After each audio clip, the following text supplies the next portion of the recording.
que... Bueno, yo soy Eduardo Sierra, soy profesor del Departamento de Didáctica, del área de organización, de Didáctica y Organización Escolar, y vengo a presentar la comunicación con título Dos docentes colaborando en el aula, el sentido de las parejas pedagógicas, en el máster de secundaria. Vengo en representación de mis compañeros y de mis compañeras, a su vez formamos parte de un equipo más amplio,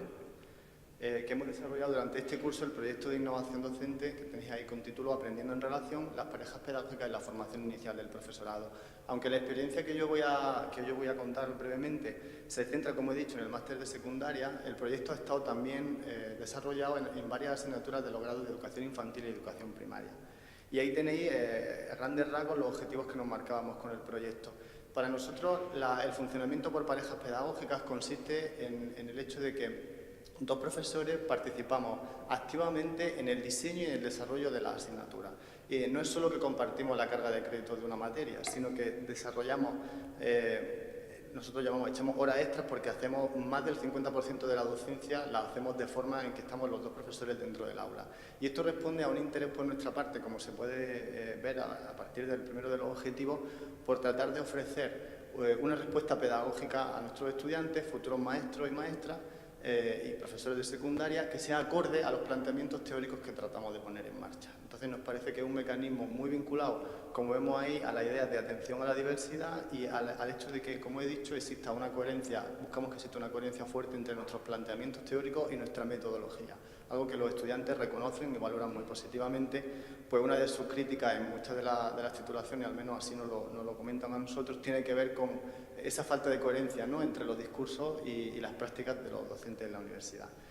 El sentido de la innovación de esta experiencia creemos que descansa en tres aspectos. El primero de ellos tiene que ver con el contexto, es decir, estamos acostumbrados a compartir asignaturas en el hecho, como decía, de tener que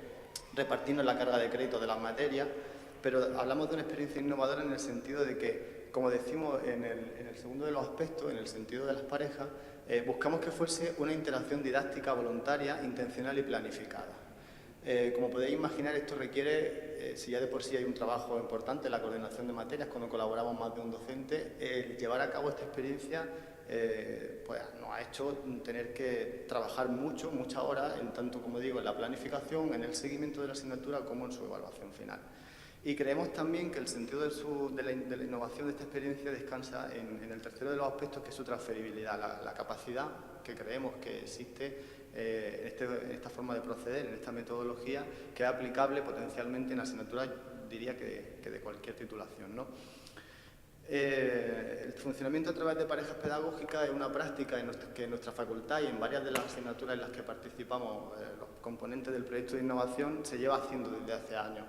Solo que el año pasado, cuando se abrió la convocatoria de los proyectos de innovación, nos planteamos el hecho de que necesitábamos poder sistematizar y recoger información más rigurosa para entender de forma más rica, más profunda aquello que estábamos desarrollando en nuestras materias, a veces de manera intuitiva, a veces de manera más premeditada, y de ahí que nos marcásemos como objetivo, ya digo, el proyecto de innovación y sistematizar la recogida de información, el análisis de nuestras prácticas y poder aprender a partir de ahí, ¿no? Como dije, bueno, la experiencia que estoy comentando se centra en la materia del módulo común del máster de formación de profesorado, proceso y contexto educativo, en la que dos parejas pedagógicas distintas hemos compartido el diseño y la evaluación y más del 50% de la docencia. Esto, bueno, brevemente, el marco teórico que sostiene nuestra experiencia descansa en dos grandes ejes, ¿no? El primero de ellos tiene que ver con la literatura y la investigación que hay sobre temas de eco-teaching, de coenseñanza, fundamentalmente en enseñanzas primaria y media y no tanto en la universidad, de ahí que nos parecía muy interesante seguir profundizando también teóricamente por ahí. Y el segundo de los ejes teóricos tiene que ver con lo que anuncié antes, que es nuestra perspectiva inclusiva de la educación, que necesariamente creemos que tenía que estar marcada en nuestra propia forma de actuar como docentes en la formación de maestros y de maestras. A lo largo del proyecto hemos recogido información muy diversa y en esta comunicación nos queremos centrar en cuál ha sido la perspectiva de nuestros estudiantes en esta asignatura de procesos y contextos respecto de cómo ellos han vivido y percibido e interpretado el que hayamos estado trabajando dos docentes con ellos durante el desarrollo de la materia. Así que a partir de esos dos grupos, el A y el D de esta materia de la que digo, les pedimos que realizasen una vez acabada la asignatura un relato, lo que llamamos un relato narrativo, en el que desarrollasen sus perspectivas propias acerca de esas percepciones, ¿no? Acerca de sus valoraciones respecto de la experiencia en cuestión. Bueno, a través de un proceso de análisis cualitativo de los datos, elaboramos una serie de categorías que se quedaron, como parecen al final de la diapositiva, en 3, que son las que pasaré ahora a comentar. El análisis del discurso, el análisis de contenido, es mucho más extenso de lo que es posible resumir ahora brevemente, así que lo que vamos a señalar son unas breves pinceladas que creo que destacan, ¿no?, los aspectos fundamentales de las percepciones de los estudiantes. Respecto de la primera categoría, que llamamos valoración general de la experiencia, paso directamente al segundo de los puntos. Inicialmente los estudiantes manifestaban en sus escritos mucha extrañeza y desconfianza respecto de la propuesta que les hacíamos, ¿no? Cuando les comunicamos al principio de la asignatura que íbamos a ser 2 profesores, pero 2 profesores en clase, pues lo que digo, ¿no?, ellos utilizaban estas palabras: extrañeza, desconfianza, hablaban de una experiencia rara que no terminaban de ver por dónde podía desenvolverse o desarrollarse. Y que sobre todo, esto es muy significativo, imaginaban que iba a ser un caos, imaginaban que iba a ser un desastre, ¿no? Utilizaban diferentes adjetivos porque no se imaginaban cómo era posible que en un grupo de 70 personas, 2 docentes nos pudiésemos estar trabajando de manera armoniosa. Progresivamente, el análisis de contenido de los relatos de los estudiantes nos devuelven que, pese a esas precauciones iniciales,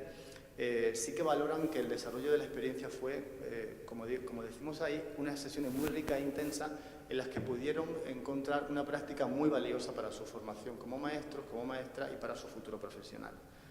Efectivamente era una novedad porque nunca, decía la cursiva, no se indica el planteamiento de uno de los estudiantes, nunca lo habían experimentado o nunca se lo habían siquiera planteado, pero sin embargo lo destacan como una metodología, como una puesta en escena pedagógica muy motivadora e inspiradora de su propio futuro, para su propio futuro profesional. Y sobre todo la idea que destacaba antes, ¿no?, el hecho de que ellos percibían que se trataba de una innovación realista, de una innovación que verdaderamente trataba o pretendía, no siempre se conseguía, pero buscaba ser coherente, como dije antes, entre los planteamientos teóricos postulados y la forma en la que estábamos tratando de dar la asignatura, de impartir la asignatura. La segunda categoría tiene que ver ya con una valoración un poco más específica respecto del valor pedagógico, no tan general. Estar 2 docentes en el aula, decían los estudiantes, que significaba contar con más de un punto de vista sobre los contenidos que estábamos trabajando, pero no porque hubiese 2 explicaciones teóricas complementarias, sino porque tratábamos de generar un espacio de conversación a partir de nuestras explicaciones, del trabajo con los textos y de las actividades que realizábamos, y eso lo destacan como una manera de aproximarse al conocimiento de manera plural, distinta, que enriquece sus perspectivas, en definitiva. Les sorprendía, como decía antes, ¿no?, cómo íbamos a ser capaces de poner eso en marcha de una manera armoniosa, y lo destacaban, ¿no? Habían encontrado que esa pluralidad estaba en sintonía y hablaban de cómo detrás de esta experiencia debía haber habido, y también en la planificación y también en el desarrollo de la materia, un gran trabajo por parte de los profesores para poder encontrar ese punto de equilibrio o ir trabajando ese punto de equilibrio entre la pluralidad de discurso y perspectiva, y que eso no se convirtiese en una suma de partes o una cacofonía de discursos teóricos, ¿no? Precisamente en el tercero de los puntos también percibieron ellos que se trataba de una oportunidad para nosotros como docentes para aprender. Sin duda esta era una de las bases teóricas y de los objetivos que nos marcábamos, que esta estrategia también significase una oportunidad para nuestro propio desarrollo profesional como docentes universitarios, que suele ser un aspecto poco trabajado y sobre el que prestamos poca atención. Prestamos mucha atención sobre las metodologías, sobre el aprendizaje de los estudiantes, pero creo que prestamos poca atención sobre nuestro desarrollo profesional. Algo que sí está trabajado mucho en la literatura de infantil, secundaria y primaria, pero no tanto en la docencia, en la enseñanza superior. Y otros 2 aspectos que van muy ligados son los 2 últimos, que tienen que ver con cómo los estudiantes reconocen, por un lado, la gestión de la vida del aula se ve mejorada gracias a estar 2 profesores en el aula, y a la vez percibían y valoraban que al estar 2 éramos capaces de estar más atentos a sus preguntas, a sus inquietudes, por lo tanto estaban también percibiendo coherencia entre nuestra perspectiva inclusiva de atender a los diferentes ritmos de aprendizaje en su formación como docente. Como dije también antes, la tercera categoría tiene que ver con la proyección en su práctica futura, y ellos tuvieron la oportunidad de realizar, justo al finalizar nuestra asignatura, realizaron las prácticas del máster de secundaria, y destacaron lo importante que fue para ellos y para ellas el haber tenido nuestra práctica previamente de parejas pedagógicas, porque les dio claves, estrategias e ideas de cara a ponerlas en práctica de una manera realista en su practicum, y también focalizarlo más allá, pensar cómo esas estrategias les podían servir tal y como la habían vivido con nosotros como estudiantes en cuanto a la gestión de la vida del aula y en cuanto a la atención a la diversidad y los distintos ritmos de aprendizaje. Las conclusiones, y finalizo, brevemente son ni más ni menos que un resumen, un poco de síntesis de aspectos que ya he comentado. Ahí lo tenéis recogido, están un poco más desarrollados en el texto completo en la acta. Y sí que es verdad que el último de los puntos, el de para continuar pensando, que es en el que estamos trabajando ahora mismo como grupo, y es analizando no solo ya la información de los estudiantes, sino nuestros propios diarios, las actas de reuniones, dando vueltas sobre todo a este tópico que dije antes del desarrollo profesional del docente y cómo podemos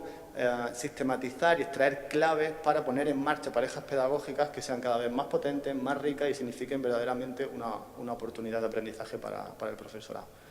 Pues esto es todo. Muchas gracias.